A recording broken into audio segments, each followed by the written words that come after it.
কি ব্যাপার, কি করছো? এই তো সিভি তৈরি করছি। আচ্ছা, কি করব বলো, কত জায়গায় তো ট্রাই করলাম, কিছুই তো হলো না। আরে বাবা, হয়নি তো কি হয়েছে? এক জায়গায় হয়নি, আরো 10 জায়গায় দিতে হবে। এটা তো টেনশনের কিছু নাই। তারপর তো কম জায়গায় তো সিভি ড্রপ করলাম না বলো। মাঝে মাঝে আমি খুব হতাশ হয়ে যাই জানো, মনে হয় যে হবে না। এত ভয়ের কিছু নেই। তুমি জানো, আমি তো এখন একটা জায়গায় চাকরি করছি। আমি এই চাকরি পাওয়ার আগে মিনিমাম 50 থেকে 100 জায়গায় সিভি ড্রপ করেছিলাম। ডাকে না, চাকরি হয় না, কিন্তু শেষের দিকে গিয়ে হয়ে গেছে। তো আমি কি হতাশাগ্রস্ত হয়েছি বলো? তাহলে তো আমি আশা করতেই পারি আমারও হয়ে যাবে, কি বলো? অবশ্যই। আর শোনো, তুমি যে ব্রিলিয়ান্ট স্টুডেন্ট, আর তোমার যে মেধা, তোমার মতো এরকম ভালো স্টুডেন্ট কজন আছে? তোমার রেজাল্টগুলো কত চমৎকার, তোমার তো ডেফিনেটলি চাকরি হবে। আল্লাহ ভরসা, দেখা যাক কি হয়। হ্যাঁ, আল্লাহ ভরসা, হতাশ হবে না। হ্যাঁ, আমি তো আছি। না রে মা, আমি এই ব্যাপারটা কিছুতেই মেনে নিতে পারছি না। ঘরের বউ বাইরে গিয়ে কেন চাকরি করতে হবে বলতো? এটা আমার জন্য, আমার ফ্যামিলির জন্য চিন্তা কর কত বড় একটা লজ্জাস্কর ব্যাপার। কেন আমার ছেলে কি কম উপার্জন করে? আরে বাবা বাদ দাও, চাকরি কি মুখের কথা? হ্যাঁ, ভাবির মতো এমন কত মেয়ে রাস্তায় ঘুরে চাকরি পায় না, বছরের পর বছর চলে যায়। ওই চাকরি মামার হাতের মোয়ানা, যে পেলো আর খেলো। বুঝতে পারো না তুমি? তুমি দেখছো কাশবন কিন্তু দূর থেকে অনেক ঘন লাগে, সামনে গেলে কি হয়? ফাঁকা। তুমি এটা চিন্তা করো না যে ভাবি কোনোদিন চাকরি পাবে। যদি ভাবি চাকরি পায় তুমি আমাকে বইলো, আইসে চাকরি করব, আগে পাক তারপর বইলো।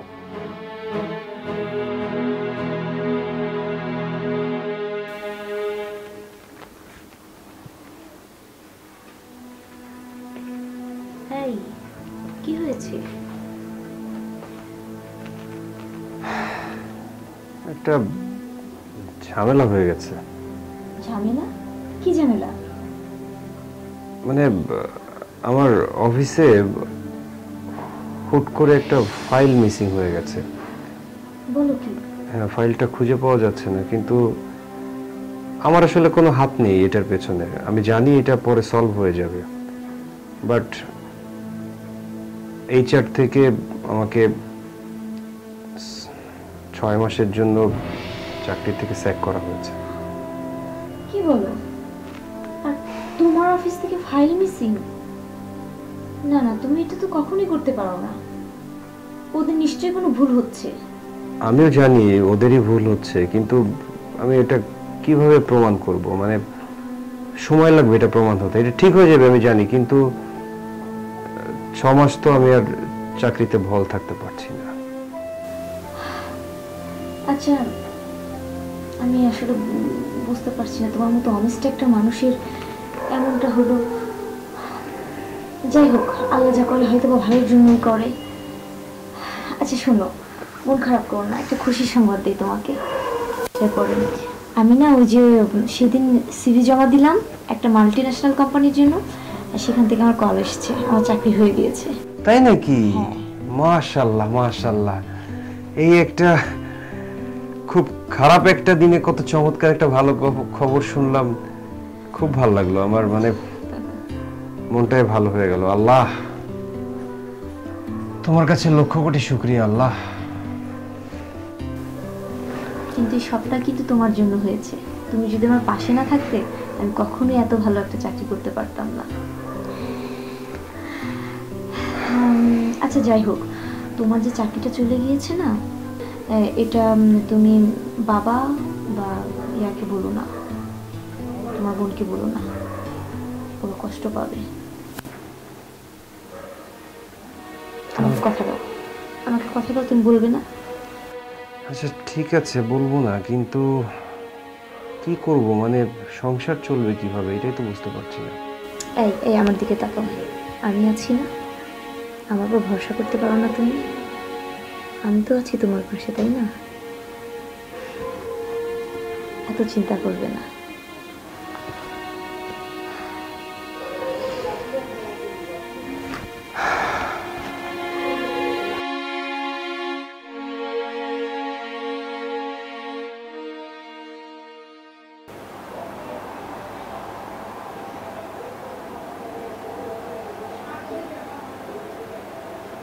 বাবা তোর মনটা খারাপ নাকি? কই না তো বাবা। তোর শরীর খারাপ হচ্ছে নাকি বাবা? না, কিছু হয়নি বাবা। বাবা কিছু টাকা লাগতো, আসলে সাপ্তাহিক বাজার তো শেষ হয়ে গেছে। ও, কত টাকা লাগবে বাবা? আপাতত 2000 দিলেই চলবে বাবা। 2000 না? আচ্ছা ঠিক আছে, আমি দেখছি। আচ্ছা তুই টাকাটা রেডি কর, আমি রেডি হয়ে আসি। হ্যাঁ আচ্ছা আচ্ছা বাবা। শরীরটা খারাপ করছে না? না না, ঠিক আছে বাবা।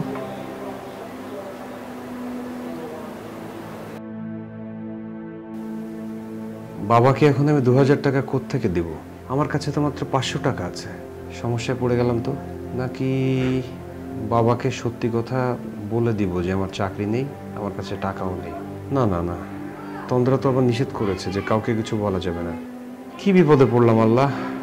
ও আল্লাহ, তুমি আমাকে সাহায্য করো আল্লাহ, তুমি আমাকে এই বিপদ থেকে রক্ষা করো আল্লাহ। তন্দ্রা, তন্দ্রা, আমার মানি ব্যাগটা একটু দাও তো। জি। আমার মানি ব্যাগ একটু নিয়ে এসো।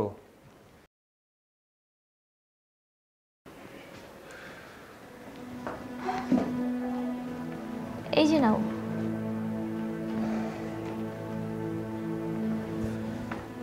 বাবা বাজার করার জন্য 2000 টাকা চেয়েছেন, কিন্তু আমার মানি ব্যাগে তো আছে 500 টাকা। কি যে করবো বুঝতে পারছি না।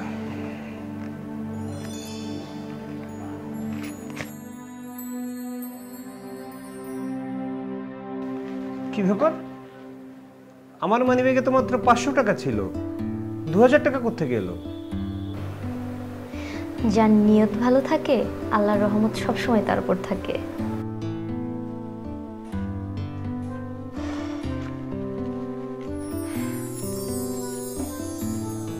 চিন্তা করো না, আমি তোমার পাশে আছি এবং সারা জীবন থাকবো।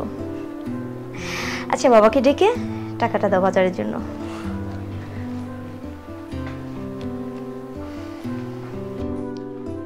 বাবা, বাবা, বাবা, রেডি হয়েছো? এই নাও, দেরি হয়ে যাচ্ছে। এই নাও তোমার টাকা।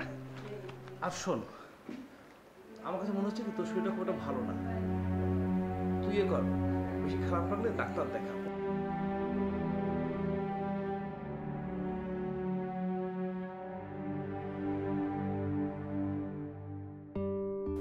আল্লাহ, তোমার কাছে লক্ষ কোটি শুকরিয়া, তুমি আমাকে তন্দ্রার মতো একটা বউ দিয়েছো, যে সকল বিপদে ঢালের মতো থেকে আমাকে সাহায্য করছে। কোটি কোটি শুকরিয়া আদায় করছি তোমার দরবারে খোদা। আল্লাহ, তুমি আমাকে তৌফিক দিও, আমি যেন কখনো তন্দ্রার জন্য দুঃখের কোনো কারণ না হয়ে দাঁড়াই। আমি সব সময় যেন ওর জীবনটা আনন্দে ভরে রাখতে পারি। ভাইয়া ভাইয়া, একটা খুশির খবর আছে। খুশির খবর? হ্যাঁ, আমি গোল্ডেন A+ পেয়েছি। তাই নাকি? হ্যাঁ, কংগ্রাচুলেশন। Thank you. আর সবচেয়ে বড় যেটা খুশির খবর সেটা হচ্ছে আমি একটা ল্যাপটপ পাচ্ছি। ল্যাপটপ কোথায় পাচ্ছিস? কেন, তুমিই তো বলছো আমার ল্যাপটপ দিতে। আমি ল্যাপটপ দেব কই বলেছিলাম না? হ্যাঁ, তুমি আমাকে বলছিলে যে ভালো করে পড়, রেজাল্ট ভালো কর, তোকে আমি ল্যাপটপ কিনে দেবো। তুমি আমাকে ভুলে গেছো ভাইয়া? আমি বলেছিলাম? কখন? কেন মনে নেই তোমার? তুমি তো বলছো A+ পাবি, তারপর তোর ল্যাপটপ কিনে দেবো। এই জন্যই তো আমি এত পড়াশোনা করলাম, নাহলে কে করতে এত পড়াশোনা? আমি এত মন দিয়ে কেন পড়লাম? ল্যাপটপের আশায়, নয়তো আমি পড়তাম না। এখন তুমি আমাকে বলছো ল্যাপটপ দিবা না, তুমি ভুলে গেছো। ওফ ভাইয়া, তুমি আমাকে ল্যাপটপ দাও প্লিজ। আমি কিছু বুঝতেছি না, আমার ল্যাপটপ দরকার, আমি ল্যাপটপ চাই। আচ্ছা শোন বোন, আমি তোকে কিছুদিন পরে ল্যাপটপটা কিনে দিই। হ্যাঁ না, কেন কিছুদিন পরে দিবা? তুমি তুমি আমার এখনই দিবা। আমি জানি না, আমার ল্যাপটপ লাগবে। আমি এত ভালো করে পড়লাম, রেজাল্ট করলাম, আর তুমি এখন বলছো? ভাবি, তুমি ভাইয়াকে বুঝাও না, আমাকে ল্যাপটপ কিনে দিতে বলো।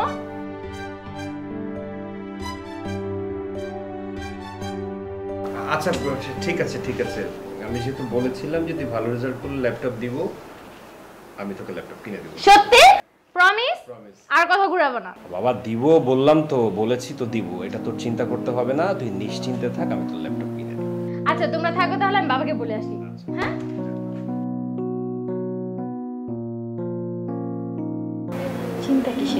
আমি আছি না।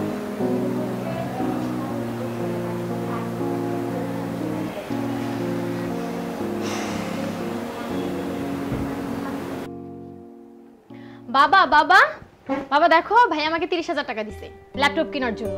ওই যে তোমাকে আমি বলছিলাম না, পাশ করলে ভাই আমাকে বলছে A+ পাইলে তোকে আমি ল্যাপটপ কিনে দেব, ওইটার টাকা দিছে। আরে দেবেই তো, দেখতে হবে না কার ছেলে কার ভাই। আরে আমার ছেলের মতন এমন ছেলে, এমন দায়িত্ববান ছেলে পুরা মহল্লাতে ঘুরলে তুই আর একটাও পাবি? জানো বাবা, আমার সব ফ্রেন্ডদের তার বাবা মা সবসময় বলছে যদি পাশ কর দেখিস তোরে কক্সবাজার, রাঙামাটি, কেউ বলছে ফোনও দিবে, ল্যাপটপও দিবে। কিন্তু কি হয়েছে জানো, যখন পাশ করছে তখন কিচ্ছুই দেয় নাই, বলে ইন্টারমিডিয়েট দাও তারপর দিব। বাট আমার ভাইয়া কি করছে, কথায় কিন্তু রাখছে, আমাকে কিন্তু 30,000 টাকা দিয়ে দিছে। এখন আমি এই টাকা দিয়ে ল্যাপটপ কিনবো, আমার সব ফ্রেন্ডদের দেখাবো। কি বলো তুমি? ওই তো টাকা দিবে, ও ছাড়া আর কে টাকা দিবে বলতো? কেন তোর ভাবি টাকা দিবে? ভাবি দিব, ভাবি তো খায় আমার ভাইয়েরটা, ভাবি ওর বই থেকে দিব? ভাবি দিব এইসে। আমার ভাই আমাকে টাকা দিছে, যে কথা দিছে কথা রাখছে, এটা তো আমার ফ্রেন্ডদের বলতে হবে। তাহলে আমি যাই ফ্রেন্ডদের বলতে। যা।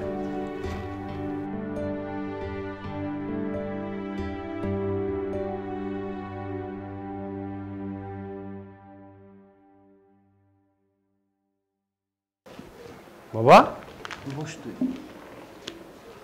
তোমার মন খারাপ নাকি? আমি ডাক্তার কাছে গিয়েছিলাম, চোখের ডাক্তার বললো কি ইমিডিয়েট আমার চোখ যাতে অপারেশন আমি করি, আচ্ছা আচ্ছা, না হলে অনেক ঝুঁকি হয়ে যাবে। অপারেশন করতে বলেছে? কবে নাগাদ? ডাক্তার তো বললো যে 1 সপ্তাহের ভিতর যেন আমি যেন অপারেশনটা করে ফেলি। আচ্ছা আচ্ছা আচ্ছা, কত মানে কত টাকা পড়বে অপারেশন করতে? সব মিলিয়ে ডাক্তার বললো যে 50 কমে হয়ে যাবে। 50,000 টাকা? বাবা যদি তোর কোনো বাবা যদি তোর কোনো সমস্যা থাকে আমাকে বল, আমি অন্য জায়গা থেকে ম্যানেজ করব। না না, সমস্যা নেই, সমস্যা থাকবে কেন? তোমার চোখের অপারেশন হবে, এটা খুব আনন্দের কথা। মানে তুমি কিছুদিনের মধ্যেই চোখে দেখতে পারবে, তোমার চোখ আবার ঠিকঠাক হয়ে যাবে। তো এটা তো সমস্যার কিছু না, তুমি কোনো চিন্তা করো না। তোমার অপারেশন হবে, খুব চমৎকারভাবেই হবে, এবং আমরা সবাই থাকবো সাথে। তুমি একদম টেনশন নিবে না, হ্যাঁ? খুব ভালোভাবে হবে, মন খারাপের কিছু নেই বাবা। আমি দেখছি কি করা যায়, আমি দেখছি। হ্যাঁ, মন খারাপ করবে না, সব ঠিকঠাক মতো হবে। হ্যাঁ,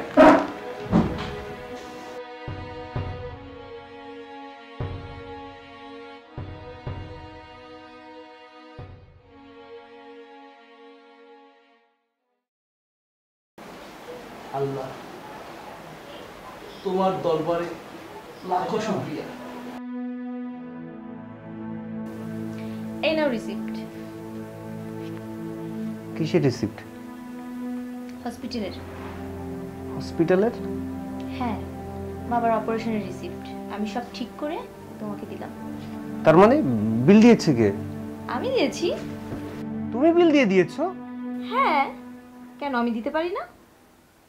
না, পারো, কিন্তু আমার ঠিক মানে আমি বিশ্বাস করতে পারছি না। মানে শোনো, 3 দিন পর অপারেশন, বুঝছো?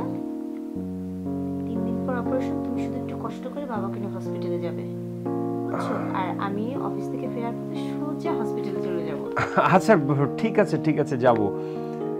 আসলে তুমি না থাকলে যে কি হতো, মানে আমি যে কি করতাম, আমার আসলে ভাষা নেই বলার। মানে তুমি যে কিভাবে আমাকে প্রত্যেকটা সেক্টর থেকে বাঁচিয়ে বাঁচিয়ে দিচ্ছ, আমি সত্যি মানে সত্যি গ্রেটফুল তোমার কাছে। ও আল্লাহ, বাবারা তো জানেন না যে আমার চাকরি নেই। বাবা যদি জানতেন যে এই সমস্ত খরচ সবকিছু তুমি করছো, তুমি তো আমাকে নিষেধ করেছো, বলা যাবে না। আমি একটু বলি প্লিজ, আমি বাবাকে একটু না। বলি। এটাও বলা যাবে না। দেখো, আমি চাই না যে বাবার কাছে তোমার সম্মানটা নষ্ট হোক। আমি চাই সবসময় বাবার কাছে তোমার সম্মানটা অক্ষুণ্ণ থাকুক। কখনোই বাবাকে এটা বলবে না। কথা বলো। আল্লাহ, তোমার কাছে লক্ষ কোটি শুকরিয়া, তুমি আমাকে এমন একটা বউ দিয়েছো। তুমি আসলে অনেক ভালো। তুমি ভালো যে, তাই আমি ভালো।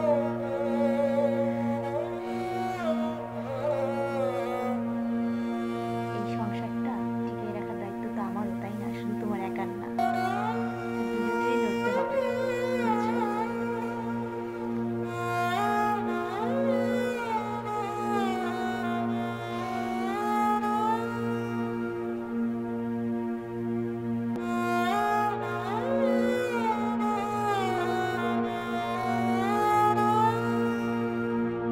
সম্মান জানাই সকল মা বোনদের, যারা সব সময় কঠোর পরিশ্রম করে আমাদের জীবন যুদ্ধে ছায়ার মতো পাশে থাকছেন। শ্রদ্ধা হে নারী, আমরা চিরকৃতজ্ঞ।